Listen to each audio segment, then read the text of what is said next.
नमस्कार, मी स्नेहल चौधरी. आपण पाहत आहात LS मराठी. पाहूयात काही महत्त्वाच्या घडामोडी. मुख्यमंत्री देवेंद्र फडणवीस जिल्हा परिषद निवडणुकांचा प्रचार करणार नाहीत. मुख्यमंत्री देवेंद्र फडणवीस यांच्या सर्व सभा रद्द करण्यात आल्यात. अजित पवारांच्या निधनानंतर फडणवीसांनी हा निर्णय घेतलाय. जिल्हा परिषद निवडणुकीत महायुतीचे उमेदवार रेकॉर्ड ब्रेक मतांनी निवडून येतील असा विश्वास आमदार निलेश राणे यांनी व्यक्त केलाय. निवडणूक स्वतःचं घर चालवण्यासाठी नाही तर लोकांची कामं करण्यासाठी लढवत आहोत. पालकमंत्री, मुख्यमंत्री आणि उपमुख्यमंत्री यांच्या माध्यमातून नेरूरच्या विकासासाठी कधीही निधी कमी पडू देणार नाही अशी ग्वाही निलेश राणे यांनी दिली आहे. मुंबई महापालिकेच्या महापौर निवडीच्या प्रक्रियेला लवकरच सुरुवात होणार आहे. येत्या सोमवारी महायुतीतील घटक पक्ष भाजप आणि शिवसेनेचे नगरसेवक गटनोंदणीसाठी जाणार आहेत.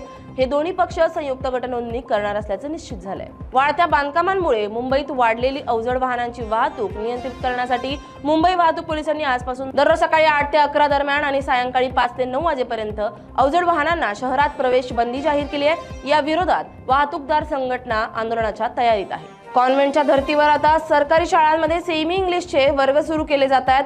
येणाऱ्या कालावधीत जिल्हा परिषद शाळांचे सिलेबस हा CBSEच्या सिलेबस प्रमाणे करणार अशी माहिती शिक्षण राज्यमंत्री डॉक्टर पंकज भोयर यांनी दिली आहे.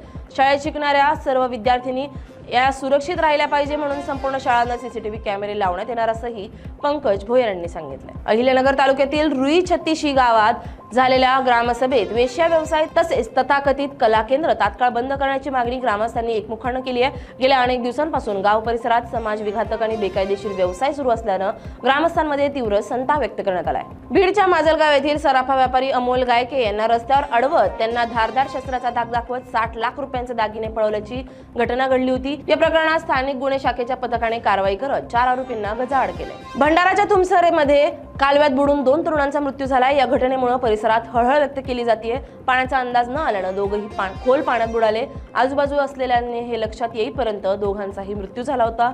घटनेची माहिती मिळताच पोलीस तातडीने घटनास्थळी दाखल झाले असून पोलिसांनी नागरिकांच्या मदतीने दोन्ही मृतदेह बाहेर काढले. मोबाईल चोरीच्या संशयातून 12 विद्यार्थ्यांना एका शिपाईनं छडीनं अमानुष मारहाण केली आहे. गडचिरोलीच्या अहेरी तालुक्यातील वांगेपल्ली येथील शासकीय अनुसूचित जाती मुलांच्या निवासी शाळेत ही घटना घडली आहे. या प्रकरणी अहेरी पोलिसांनी आरोपी शिपायाविरुद्ध गुन्हा दाखल करून त्याला अटक केली आहे. बुलढाण्याच्या मेहकरमधील मोहना बुद्रुक ग्रामपंचायतीत शासकीय अभिलेखांमध्ये जाणीवपूर्वक खोडाखोड फेरफार आणि चुकीच्या नोंदी केल्याचा प्रकार समोर आलाय. या प्रकरणी प्रभारी सरपंच, विद्यमान सरपंच आणि 3 तत्कालीन ग्रामसेवकांविरुद्ध गुन्हा दाखल करण्यात आलाय. या होत्या काही महत्त्वाच्या घडामोडी. पाहत रहा LS मराठी.